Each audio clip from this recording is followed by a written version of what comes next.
नमस्कार and welcome to curiously education. मैं हूं Prashant Mawani. I hope you learning good my dear friends. Supreme court ने एक डिसीजन लिया है कि जब तक सरकारें जो है वो रूल्स एंड रेगुलेशंस ना बनाएं तब तक बाइक टैक्सीज जो है वो दिल्ली में नहीं चल सकती। अब प्रैक्टिकली आप मुझे बताइए कि बाइक टैक्सीज जो है वो कितनी इंपॉर्टेंट हैं, right. End to end connectivity अगर कोई प्रोवाइड कर सकता है तो मुझे लगता है बाइक टैक्सी या रिक्शो से भी अच्छी end to end connectivity bike taxis जो है वो प्रोवाइड करती हैं।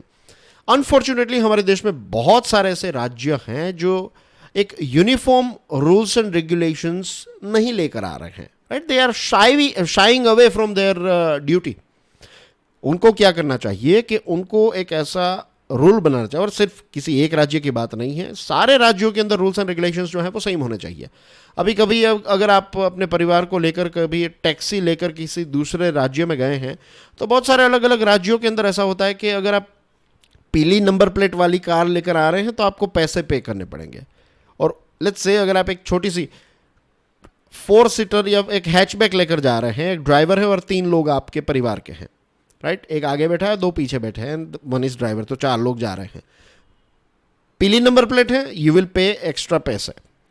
और एक परिवार जो है वो दूसरा एक परिवार है, वो एक बड़ी car let's say Fortuner, Endeavour या फिर इनोवा लेकर, अपने दोस्त की इनोवा ले ली कि भाई लाओ हमें थोड़े दिन के लिए राजस्थान जाना है, लेट्स से 3-4 दिन के लिए। तो वो बड़ी कार लेकर अगर 7 लोग एंटर हो रहे हैं आपके स्टेट में दूसरे राज्य से, क्योंकि उनकी नंबर प्लेट वाइट है, तो फिर उनको कोई पैसे पे नहीं करने पड़ेंगे। तो दैट मीन्स के क्यों टैक्सी वालों से इतने ज़्यादा पैसे लिए जाते हैं। ऐसे रूल्स एंड रेगुलेशंस जो हैं वो नहीं होने चाहिए। They are already paying taxes, right. वो कार ज़्यादा चलती हैं, वो जब भी तेल डलवाते हैं तब भी वो जो एक कहते हैं ना इनडायरेक्ट टैक्स वो पे कर रहे हैं, तो फिर इनकम टैक्स भी पे करेंगे और फिर इस प्रकार की चीज़ें, और फाइनली ये सारे पैसे कौन पे करेगा? कस्टमर ही पे करते हैं। तो वो कस्टमर जो है वो वैसे राज्य ये कहते हैं कि टूरिज्म के लिए हमारे राज्य में आइए, थिंग्स लाइक दैट, और फिर जब टूरिस्ट आते हैं तो इस प्रकार के रूल्स एंड रेगुलेशंस होते हैं, विच इज़ आज के ज़माने से पॉइंट ऑफ व्यू से देखा जाए तो they are like stupid rules and regulations. अब सरकार ये सोच रही है कि इलेक्ट्रिक व्हीकल्स ही सारी चीज़ें सॉल्व कर देगी, पॉल्यूशन वाला प्रॉब्लम भी सॉल्व हो जाएगा, और फिर कंजेशन वाला प्रॉब्लम कौन सॉल्व करेगा? We don't know. पॉल्यूशन में भी ऐसा है, अगर आप कोयला जलाकर इलेक्ट्रिक व्हीकल्स को चार्ज करें तो that is not going to help with pollution. और ज़्यादा ईवीज होगी, ज़्यादा कार्स होंगी लेट्स से रोड्स पर, तो फिर कंजेशन जो है वो वाला प्रॉब्लम भी सॉल्व नहीं होने वाला है। और वी ऑल नो हमारे सिटीज़ की सिचुएशन क्या है। कंजेशन जो है वो हमें किस हद तक स्ट्रेसफुल कर देते हैं, राइट। कभी सोचा है कि एक बड़े शहर में continuous bumper to bumper traffic में रहने वाले लोग जो हैं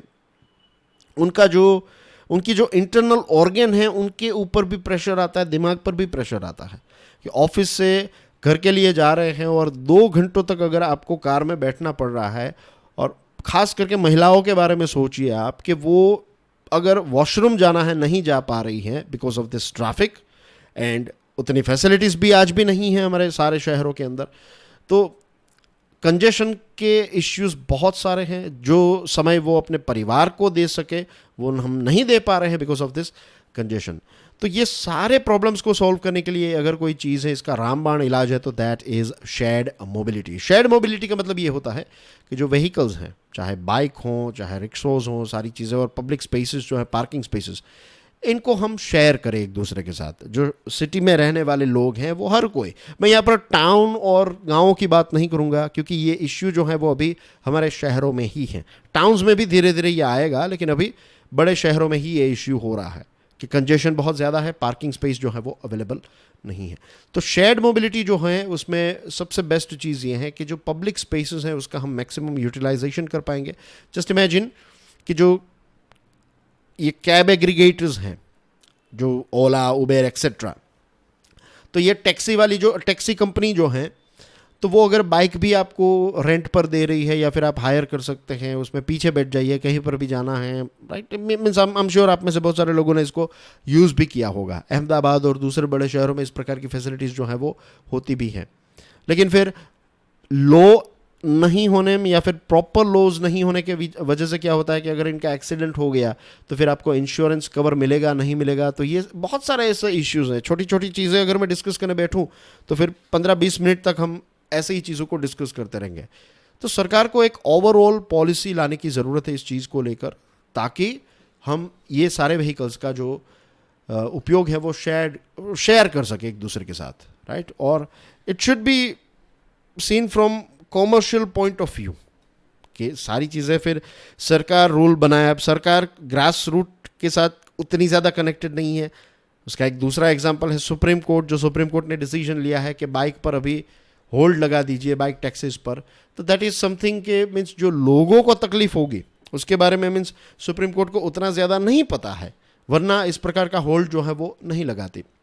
सेंट्रल गवर्नमेंट ने कोशिश की, सेंट्रल गवर्नमेंट की गाइडलाइंस जो है वो ये कहती हैं कि एक ही लाइसेंस हो, in the sense not driving licence, taxi company का जो लाइसेंस है, एक लाइसेंस के अंदर सारी चीज़ें आ जाएगी कि बाइक आ जाएगा, स्कूटर आ जाएगा, 3 व्हीलर, कार, सारी चीज़ें। लेकिन राज्य सरकारें जो हैं वो ये चीज़ें फॉलो नहीं कर रही। कुछ ही ऐसे राज्य हैं जहाँ पर ये सिंगल लाइसेंस सिस्टम है, वरना तो सिलेक्टिव इंटरप्रिटेशन है कि कुछ राज्य कहते हैं कि सेंट्रल गवर्नमेंट ने जो गाइडलाइंस की उसके हिसाब से ये होता है, कोई दूसरा राज्य उसका कोई अलग इंटरप्रिटेशन करेगा। तो ये सिलेक्टिव इंटरप्रिटेशन की वजह से हम इसका जो 100% ऑप्टिमल यूटिलाइजेशन जो है वो नहीं कर पा रहे हैं। और दूसरी तरफ हमें कार्बन फुटप्रिंट भी कम करनी है, तो यही अच्छा होगा कि कम से कम व्हीकल्स रोड पर हों, जितने व्हीकल्स हैं उनका हम सब इस्तेमाल कर पाएँ, दिस इज़ मोर लॉजिकल। और रियल एस्टेट को देखिए आप, बड़े शहरों में एक लंबे समय से, लेकिन अब तो this is becoming very common in big cities, कि बड़े शहरों में रियल एस्टेट का डेवलपमेंट जो है वो वर्टिकल होने लगा है। बड़ी बड़ी इमारतें जो हैं वो इसलिए हैं क्योंकि एक ज़मीन के 300-400 वार की अगर ज़मीन है, राइट, तो उस ज़मीन पर आप समझ लीजिए 50-100 परिवार रह पाएंगे। एक बड़ा सा बंगलो है तो उसमें 5 लोग ही रहेंगे। 300-400 वार का एक बंगला है तो उसमें 5 लोग रहेंगे और उतनी ही ज़मीन पर 300-400 परिवार जो है वो रह पाएंगे। तो रियल एस्टेट में ज़मीन कम होने की वजह से वर्टिकल इस्तेमाल होने लगा है। तो सिटीज़ में अगर कंजेशन इतना ज़्यादा हो रहा है तो we should do the same thing with our vehicles, कि शेयर्ड मोबिलिटी हो, राइट। इसमें बाइक्स भी आ गए, बाइक्स शेयर कर सकते हैं, कार्स जो हैं वो शेयर कर सकते हैं। तो इस प्रकार की चीज़ें जो है इसको और ज़्यादा प्रमोट करने की ज़रूरत है।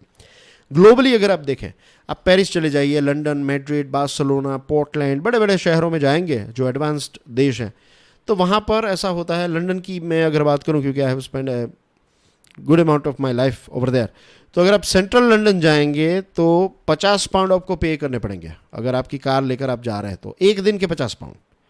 तो वहाँ की सरकारें क्या कर रही है, पर्सनल व्हीकल्स को डिस्करेज कर रही है कि आप पर्सनल व्हीकल्स नहीं, शेयर्ड मोबिलिटी का इस्तेमाल कीजिए, पब्लिक ट्रांसपोर्ट का इस्तेमाल कीजिए अगर आपको सेंट्रल लंदन आना है तो। और वहाँ पर ऐसा होता है कि लोगों के पास रेंज रोवर, जैगुआर ऐसी कार्स होती है, लेकिन वो सेंट्रल लंदन अगर जा रहे हैं तो अपनी कार लेकर नहीं जाएंगे, टैक्सी और ट्राम में जाएंगे, क्योंकि टैक्सी या फिर ट्रेन में चले जाएंगे, मेट्रो ले लेंगे। द रीज़न इज़ क्योंकि वहाँ पर एंड टू एंड कनेक्टिविटी अच्छी है और वहाँ पर वेदर के हिसाब से वहाँ पर कार्स ज़्यादा चलती है, बाइक्स उतने नहीं चलते। लेकिन हमारे यहाँ पर वेदर काफ़ी अच्छा रहता है, तो बाइक जो है वो धड़ाधड़ हमें यहाँ से वहाँ जो है वो लेकर जाएंगे। Centre for science and environment ने एक स्टडी कंडक्ट की और इस स्टडी में ये पाया है, a car in India on an average is parked for over 95% of the time and is driven for less than 5%। And a car in India, ये प्राइवेट कार जो है on an average as per centre for science and environment, अपना जो जीवन है car का, तो उस कार जो है वो 5% ही चलती है, बाकी के 95% में वो पार्क्ड ही रहती है। एक साल की बात करें तो एक साल में 8,360 आवर्स के लिए कार्स जो हैं वो पार्क होती हैं और 400 आवर्स के लिए ही ये चलती हैं। ये पूरे साल की एवरेज जो है वो इस ऑर्गेनाइजेशन ने निकाली है। Compare that with cab account for 4 to 5% parking, जो टोटल पार्किंग है तो उसमें 4 to 5% ही कार जो है। और ऑन एन एवरेज एक कैब जो है ये 15 to 20 लोगों को, पैसेंजर्स को ज़्यादा कैरी करती हैं, यहाँ से वहाँ ले जाना। तो जो जेन्युइनली ऑप्टिमल यूटिलाइजेशन हो रहा है उसको हमें और ज़्यादा धक्का देना चाहिए, और जो पार्क्ड रहती हैं, जो ज़मीनें जो हैं उसको कंज्यूम कर रही है ऐसी कार्स, तो उसको डिस्करेज करने के लिए सरकार को रूल्स एंड रेगुलेशंस जो हैं वो बनाने चाहिए। फ्यूचर की बात करें तो it is expected that by the end of the decade more apps, shared services and electrification will significantly expand mobility's scope. EVs के आने की वजह से जो छोटे छोटे scooters, you know what I am talking about, scooters, ये आपने खास करके बच्चों को ही देखा होगा इस प्रकार के स्कूटर्स को लेकर, जो 2 व्हील्स होते हैं, राइट, ऐसे ये हैंडल है इसका, और बच्चे जो हैं वो लेकर इनको घूमते हैं. लेकिन अब ये EVs भी आने लगे हैं, तो बड़े जो हैं वो भी इसको लेकर जा सकते हैं अगर सिटी एरिया में रहते हैं और एंड टू एंड कनेक्टिविटी का इश्यू है. तो आप बस में से उतरिए और ये अपना EV जो है उसको ऐसे ही लगा दिया आपने, and then you can take it anywhere you want. तो इस प्रकार की चीज़ें जो हैं, मोबिलिटी का स्कोप जो है वो और ज़्यादा ईजी होने वाला है फ्यूचर में. और एनवायरनमेंट के पॉइंट ऑफ व्यू से भी अगर देखा जाए तो पॉल्यूशन को कॉम्बैट करने के लिए इनोवेटिव रूल्स एंड रेगुलेशंस ही काम आएंगे. पुराने तरीके से सोचेंगे then we won't be able to end this climate change. FAME 3 scheme से यही आशा की जा रही है कि सरकार जो है वो अब टारगेटेड इंटरेस्ट सबवेंशन स्कीम लेकर आएगी कि अगर आप EV खरीद रहे हैं तो आपको इंटरेस्ट फ्री, जो कहते हैं ना ज़ीरो कॉस्ट EMI, इस प्रकार की स्कीम्स जो हैं वो सरकार को निकालनी पड़ेगी, क्योंकि EVs की कॉस्ट जो है वो आज भी काफ़ी ज़्यादा है. एंड लेट्स होप कि एक सिंगल लाइसेंस सिस्टम जो है वो सरकार लेकर आए, ताकि हर कोई जो है ईजिली अपना खुद का प्राइवेट व्हीकल जो है वो भी आप ईजिली टैक्सी के लिए यूज़ कर सके, चाहे आपका मोटरसाइकिल हो, चाहे आपकी कार हो, राइट. सिटी में बहुत सारे ऐसे लोग होते हैं जो एक मीन्स सेम एरिया में रहते हैं और दूसरी जगह पर जा रहे हैं, अगर किसी के पास व्हीकल नहीं है तो they both of them can join together, they can have a mutual contract between them, verbal हो चाहे इनफॉर्मल कॉन्ट्रैक्ट हो, they can share the money, और फिर पेट्रोल का या फिर फ्यूल का जो भी कॉस्ट है तो दे कैन शेयर इट. तो जो ओनर है वो किसी और व्यक्ति को लेकर जाए, तो मीन्स इनफॉर्मली हम करते ही है ना ऐसा.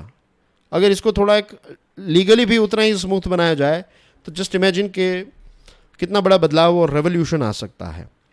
तो that's what government should do, और लेट्स होप कि शेयर्ड मोबिलिटी जो है वो और ज़्यादा प्रमोट हो, क्योंकि उसके बहुत सारे बेनिफिट्स हैं. आई होप आज की डिस्कशन से आपको बहुत सारे बेनिफिट्स के बारे में समझ में आ गया होगा. And I want you guys कि आप खुद सोचिए, आपके शहर को ऑब्जर्व करके बताइए कि what are the things that you think कि आपके शहर में भी होने चाहिए when it comes to shared mobility. I will wait for your inputs. Thank you very much. God bless you all. जय हिंद.